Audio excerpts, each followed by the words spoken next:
Now read this. Hello, welcome back to Now Read This, the Chronicles of Prydain, Book 2, The Black Cauldron, Chapter 14, The Price. Audu, blinking sleepily and looking more dishevelled than ever, stepped inside the chicken roost. Behind her followed the other two enchantresses, also in flapping night robes, their hair unbound and falling about their shoulders in a mass of snarls and tangles. They had again taken the shapes of crones, in no way resembling the maidens Taran had spied through the window. Audu raised a sputtering candle above her head and peered at the companions. "Oh, the poor lambs!" she cried. "What have they gone and done? We tried to warn them about the nasty crocken, but the headstrong little goslings wouldn't listen. My, oh my," she clucked sorrowfully. "Now they've got their little fingers caught." "Don't you think," said Orgok in a croaking whisper, "we should start the fire?" Audu turned to her. "Do be silent, Orgok," she cried. "What a dreadful thought! It's much too early for breakfast." "Never too early," muttered Orgok. "Look at them," Audu went on fondly. "They're so charming when they're frightened, like birdlings without their feathers." "You have tricked us, Audu," Taran cried. "You knew we'd find the cauldron, and you knew what would happen." "Why, of course we did, my chicken," Audu replied sweetly. "We were only curious to find out what you'd do when you did find it, and now you've found it, and now we know." Taran struggled desperately to free himself. Despite his terror, he flung back his head and glared defiantly at Audu. "Kill us if you choose, you evil hags," he cried. "Yes, we would have stolen the cauldron and destroyed it, and so shall I try again, as long as I live." Taran threw himself furiously against the immovable crocken, and once again with all his strength tried vainly to wrest it from the ground. "I love to see them get angry, don't you?" Orwen whispered happily to Orgok. "Do take care," Audu advised Taran, "or you'll harm yourself with all that thrashing about. We forgive you for calling us hags," she added indulgently. "You're upset, poor chicken, and liable to say anything." "You are evil creatures," Taran cried. "Do with us what you will, but sooner or later you shall be overcome. Gwydion shall learn of our fate, and Dalbin."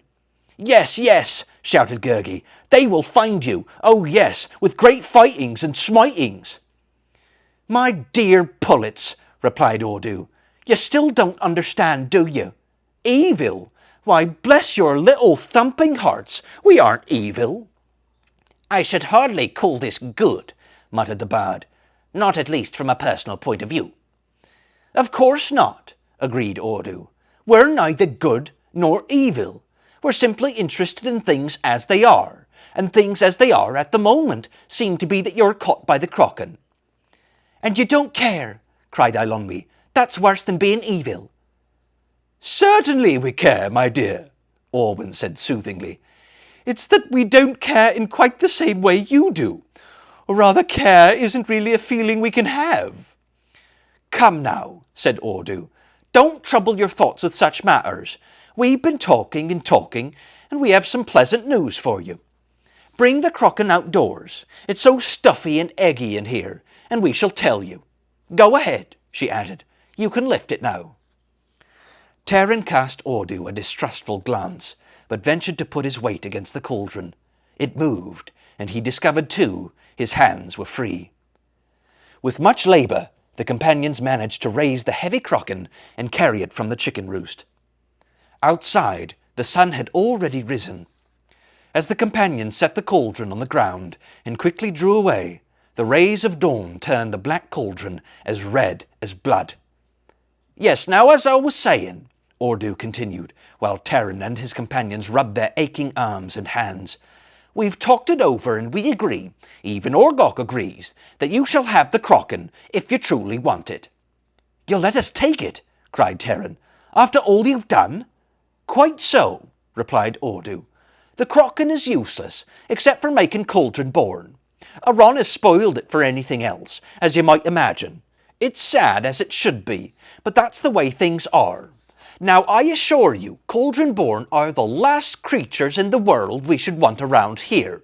We've decided the Kraken is nothing but a bother to us, and since you're friends of Dalbin—" "You're giving us the Kraken?" Terran began in astonishment.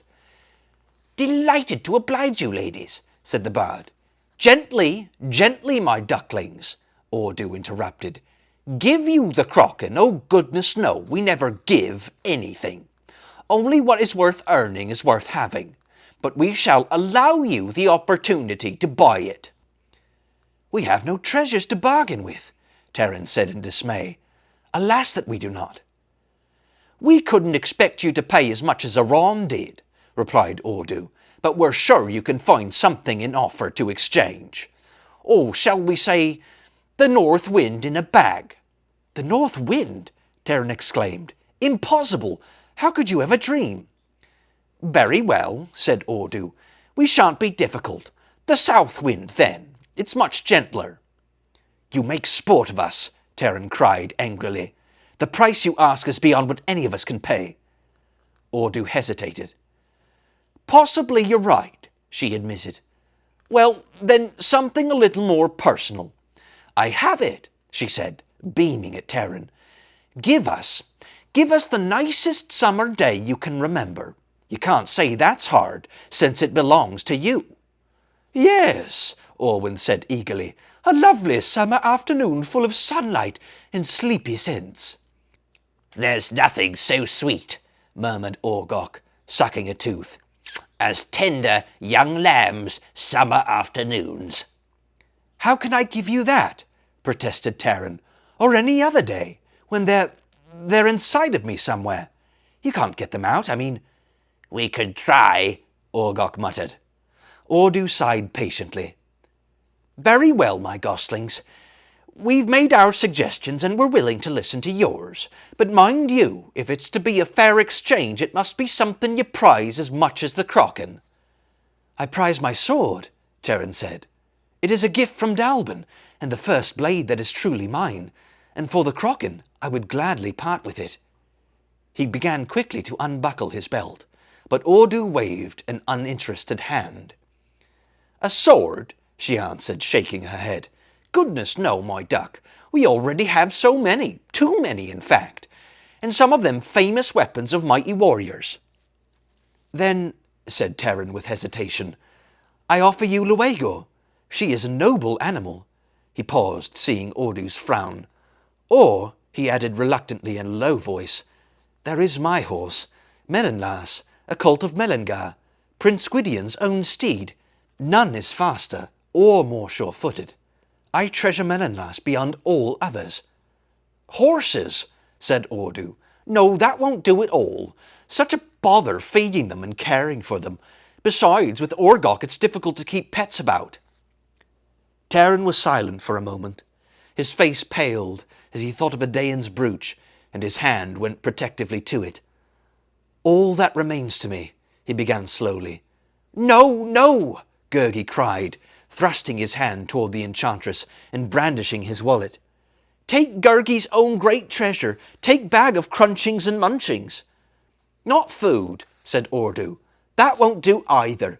The only one of us who has the slightest interest in food is Orgok, and I'm sure your wallet holds nothing to tempt her." Gurgi looked at Ordu in dismay. "But it is all poor Gurgi has to give." He held out the wallet once again. The enchantress smiled and shook her head. Gurgi's hands fell to his sides, his shoulders drooped, and he turned mournfully away. "You must like jewellery," Eilonmi put in quickly. She pulled the ring from her finger and offered it to Ordu. "This is a lovely thing," Eilonmi said. "Prince Gwydion gave it to me. Do you see the stone? It was carved by the fair folk." Ordu took the ring and held it close to her eye and squinted. "Lovely, lovely," she said. "So pretty. Almost as pretty as you, my lamb, but so much older. No, I'm afraid not. We have a number of them too. We really don't want any more. Keep it, my chick. One day you might find some use for it. But we surely won't." She gave back the ring to Eilonmi, who sadly replaced it on her finger. "I do have something else I treasure," Eilonmi went on. She reached into the folds of her cloak and brought out the golden sphere. "Here," she said, turning it in her hands so that it shone with a bright light. "It's much better than just a light," Eilonwy said. "You see things differently in it, clearer somehow. It's very useful." "How sweet of you to offer it to us," said Audu. "But there again, it's something we don't really need." Ladies, ladies, cried Fluda, you've overlooked a most excellent bargain. He stepped forward and unslung his harp. I quite understand that bags of food and all such couldn't possibly interest you, but I ask you to consider this harp. You're alone in this gloomy fen, he went on, and a little music should be just the thing. The harp almost plays of itself, Fluda continued. He put the beautifully carved instrument on his shoulder, barely touched the strings, and a long, lovely melody filled the air. You see, cried the bard, nothing to it. Oh, it is nice, Orwen murmured wistfully. And think of the songs we could sing to keep ourselves company. Audu peered closely at the harp. I notice a good many of the strings are badly knotted. Has the weather got into them? No, not exactly the weather, said the bard. With me they tend to break frequently, but only when I colour the facts a bit. I'm sure you ladies wouldn't have that kind of trouble. I can understand you should prize it, Audu said. But if we want music, we can always send for a few birds. No, all things considered, it would be a nuisance, keeping it in tune and so on. Are you certain you have nothing else? Orwen asked hopefully. That's all, said the disappointed bard. Absolutely everything, unless you want the cloaks off our backs. Bless you, no, said Audu. It wouldn't be proper in the least for you ducklings to go without them. You'd perish with the cold, and what good would the crocken be to you then? I'm terribly sorry, my chicks, Audu went on. It does indeed seem you have nothing to interest us. Very well, we shall keep the crocken and you shall be on your way. Hey, you want to buy something? You can check the description for my books and audiobooks. Thank you so much for watching, and don't forget to like and subscribe for more content.